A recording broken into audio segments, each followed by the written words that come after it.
صبحكم الله بالخير متابعاتي الغاليات. اليوم فطوري من أشهر الفطورات اللي دائما نشوفها بالكافيهات وهو الأغلى على قلبي، وهو ساندويتش الحلوم.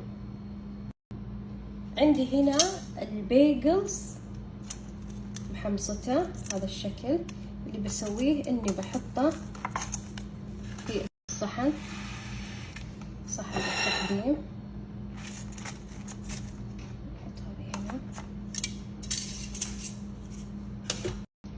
الآن راح أحط المكون السري والأهم اللي هو البيستو. شفتوا هذا البيستو؟ هذا هو اللي يعطي لذاذة سندويشات الكافيهات. الشكل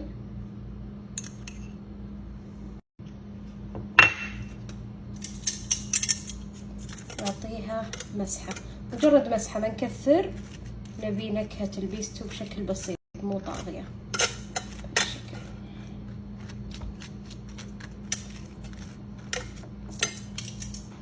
بعد كذا نحط الجرجير.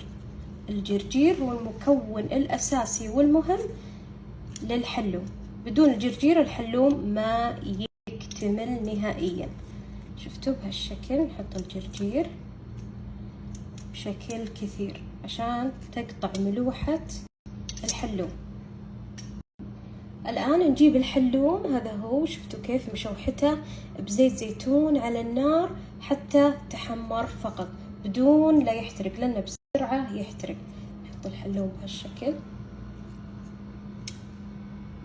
من ألذ الصوصات هو المايونيز بالفلفل الأسود، لذيذ جدا ويكسر طعم الحموضة اللي راح نحطها بدبس الرمان.